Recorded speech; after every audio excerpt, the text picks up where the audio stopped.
These are a pair of Quartz Q1600 series video matrices.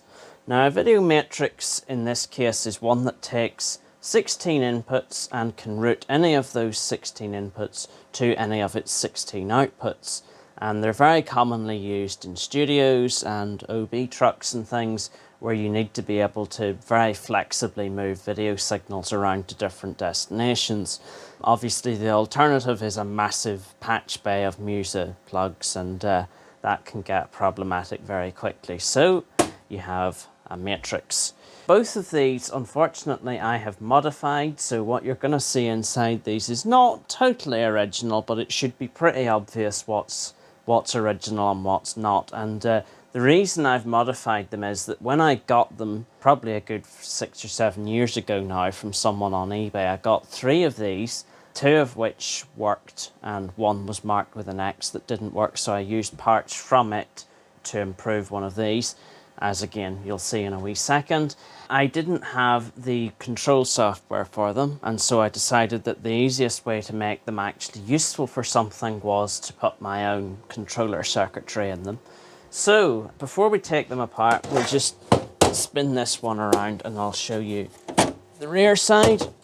You can see these are quite deep 19-inch rack units because there's a lot of circuitry going on in here. Obviously with a modern unit you can get ones that are about that depth, 2 or 3 inches. The matrix circuitry has come on a bit since these things were made, but these are from sort of the mid-90s, I think, so that would make sense. But you can see on the back there's not an awful lot to see. We have on the left hand side we have an IEC power input. These units are not posh enough to have redundant power supplies. Obviously there were bigger models that had redundant power supplies, but not these ones. We then have 9-pin D-type for computer control. We have the Quartz Q-Link system. Now Q-Link is essentially RS485 over a 75 ohm BNC coax, and that's obviously chosen because you can send it over common video cables and it just leaves things a bit easier in studios. And the idea was that if you had a big stack up of these, so for example a video router and an audio router, you could loop the Q-Link through each of them and you can set the address on each router so that they can all be controlled individually. Then we have our 16 video outputs on BNCs and our 16 video inputs on BNCs. And lastly, we have a BNC loop through for the reference input. And the idea of that is that whenever you make a route, you want the switch to be done during the vertical blinking interval. So in a studio, if all your sources are synchronous to each other, you can do that switch in the VBI and it will essentially look like a nice clean cut between sources rather than a jump with a frame roll and the usual horrors that you see. So that's what that's about. So we'll turn this around again and we'll take the front cover off. So Quartz obviously knew that you might need to be in and out of these things a bit, so they have these nice knurled retaining screws on the front covers, and they literally pop off like that and spring out, and you can see the whole front cover lifts off. I'll actually take both of these off now, like that. Now the only thing is this wire is a nuisance. I wish there was a thing that retained the cover so that it wasn't just hanging off like that, but anyway.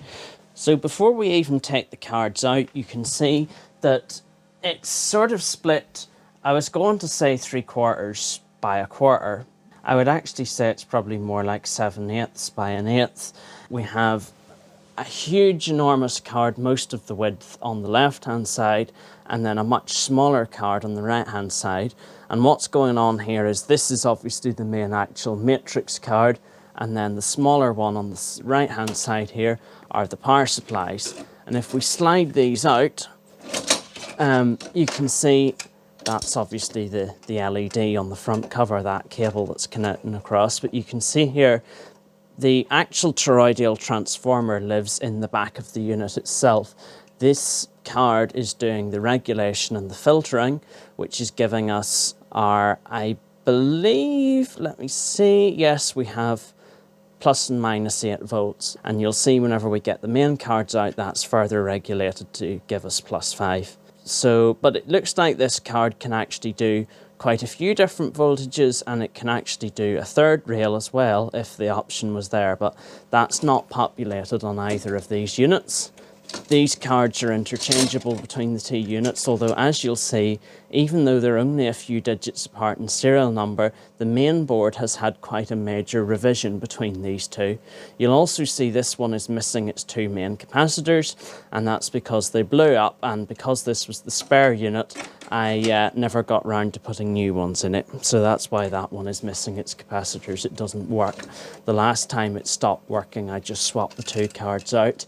And now I'm not using them at all, so there you go, that's what happens.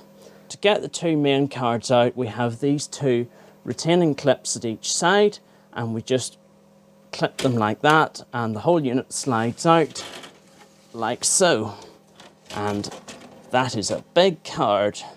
So we'll come back in just a second when I've got these out and repositioned the camera so you can see what's going on. Camera is now at a really high angle, so I hope you can see clearly because I can't see what you're seeing. So hopefully we don't have too many more camera stupidnesses like we have done in previous videos. Even though these are only a few hundred digits apart in the serial number, they have changed quite a bit in the makeup between those two revisions. Now, the first thing I need to tell you about this one is it actually started off being a 16:8 matrix, and that is why a lot of the output circuitry is actually missing here, because I mentioned at the start that I originally had 3 of these and I took bits from the other one to make one good. What I've done is I've took some of the circuitry from, it was also a 16:8, so I took its 8 outputs and put them on here, but I never quite finished it because I only ever actually used the original 8 outputs. So I have some of the switching circuitry here, but not the actual final output amplifiers. But a lot of the actual main principle of how this works is all the same. You'll also be able to see very clearly what the modifications I made were. What I've basically done is taken out all the existing CPUs. As you can see, this is missing, the ROMs are missing. I've left some of the drivers and things in here, but they're not actually doing anything. So I've put in this Arduino Nano in both cases, and I've wired it to particular spots on the board to take control of various things. And then I've put an Ethernet card in here, and it's just wired into the pins of the serial connector on the back. And then I made up a serial cable that gave me Ethernet so that I can remote control these, which is a lot easier than just raw serial, obviously, for what I was doing.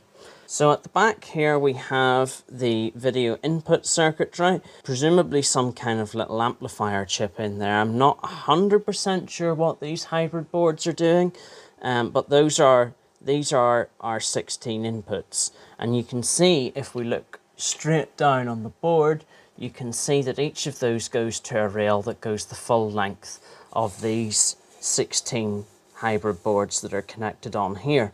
And then over on this side are the output amplifiers, and you can see we have a whole lot of pots to fine-tune the equalizing response, the high frequency response of these, and also gain, so that the outputs can be really nicely calibrated to suit broadcast video.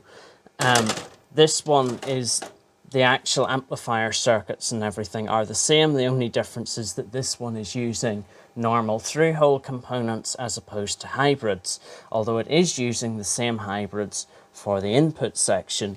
And again, you can see that I've put the amplifiers in here, but I haven't actually wired up the passive components or the variable resistors or anything. How this is working, it's much easier to demonstrate on this board because of the through-hole components, so we'll show you it on this one. What we actually have down at the bottom here is a 74HC154, and what that is, that's a 4-bit to 16-line decoder. So if I put a 4-bit digit on the input here, it will decode that and give me 16 outputs, and it will select whichever number I have selected, if that makes sense. So what we actually do, we have 4 bits on a rail that goes all the way down these rows, and we then have the 16 line output from here. That gives us 8 bits in total, which gives us our 16 by 16.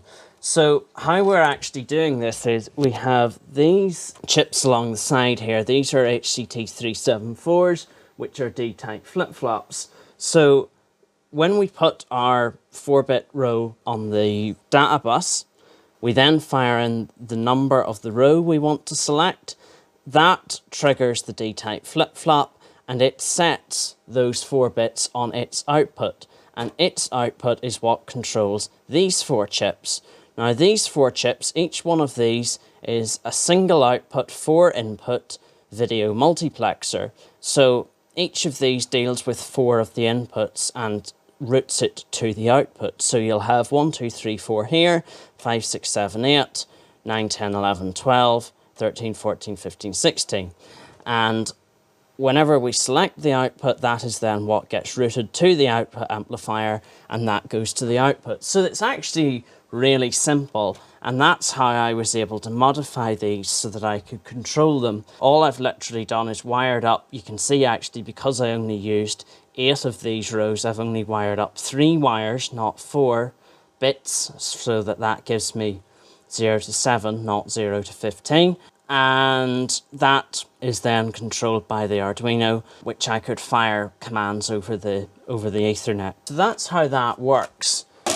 As I say, the principle on these is pretty much exactly the same. The main difference is that rather than having 4 four-way multiplexers, on each of these cards we actually have 16 1-bit switches. So whenever you select the row on this, it will select the appropriate one of these tiny chips. I hope you can see those along there. And the main reason I stopped using this is because a few of them have started to stick on permanently, which means that unless you want that input, you get 2 on 1. And having 2 video inputs on 1 output really isn't something you ever want. It looks awful. So, and whilst I could have probably fixed these, because of the way the hybrids are joined on here with hundreds of pins, well, not hundreds, but you know, loads of pins, it was going to be way too much of a nuisance to try and fix this. So I ended up just, you know, getting a different one, a slightly more modern one.